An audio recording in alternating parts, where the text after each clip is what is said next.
I've developed a Spidey sense for whenever my brothers are in trouble. It also helps that they call me. That makes things a lot easier. And as the middle child with a savings account, I am the emergency contact for everything. Like if you're low on cash for groceries, call Madeline. If you're short on rent, call Madeline. Car just got towed, call Madeline. And sometimes these calls don't come at the best of times, but I take great pride in being the dependable sibling of the trio. However, sometimes these calls can be very stressful, and the one I received on July 12th, 2024 definitely takes the cake for that. At the time, I was getting ready to go to my friend's bowling party, because I'm cool like that. I didn't expect laughs, that's okay. I'll keep going. And as I was getting ready, I got a call from my older brother, Augustin, who was in Indonesia, and who was supposed to be on his return flight back to Chicago.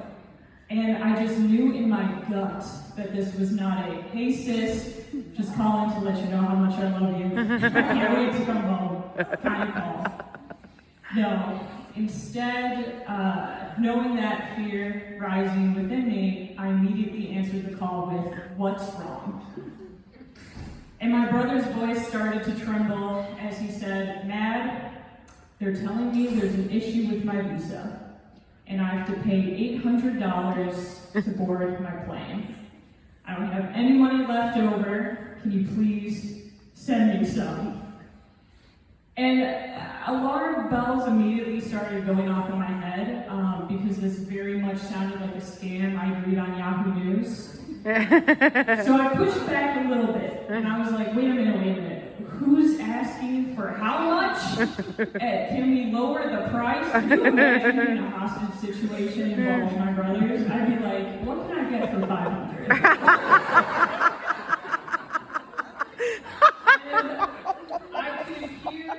I can hear angry men yelling at my brother, and he very rushed said, Mad, I can't explain everything right now. My phone is at 2% battery. And they're holding the plane for me, because that happens, if I can get them the money immediately.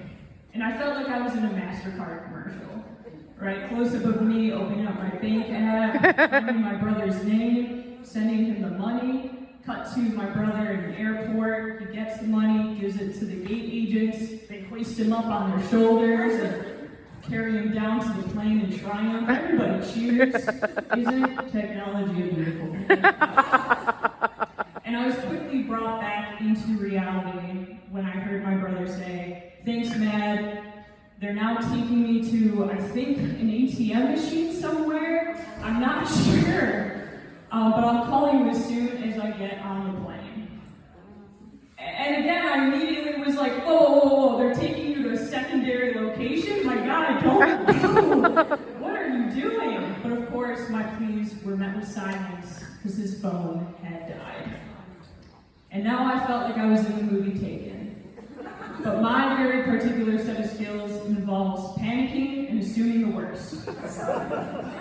So as I'm mentally spiraling and Googling the consulate number in Indonesia, I call my best friend Alex. We've known each other for 15 years. She knows all the family lore.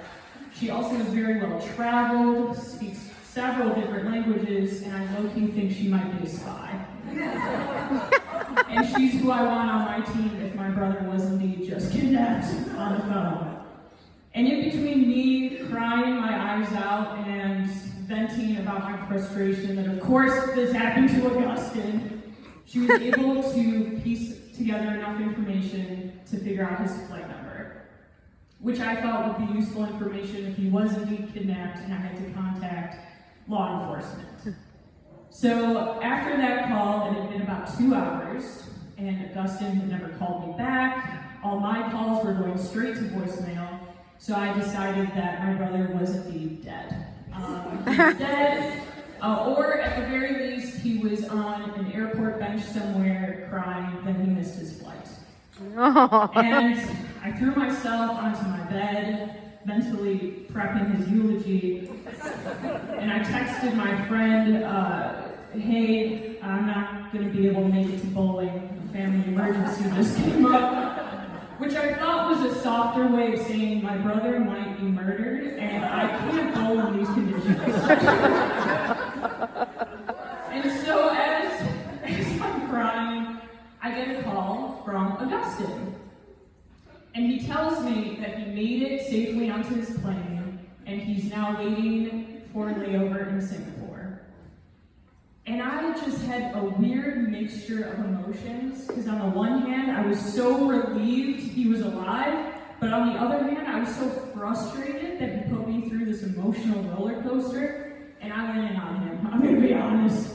I went in on my brother, and I was like, bro, this situation has taken years off of my life. I almost called mom. That's how scared I was. You know how much money it costs to ship a body back to the United States? I do now. I do now. And what do you mean you don't have emergency money or your phone charge while you're traveling internationally, dingus? What's wrong with you? You're my brother, my oldest brother. You're my best friend. And for hours, I thought I was never going to see you again. And my impassioned speech was met with silence, and I immediately regretted everything I said, because as scared as I was, Augustine was living this all firsthand. And then the phone crackled a bit, and I heard him say, sorry, man, the phone just cut out. I didn't catch it.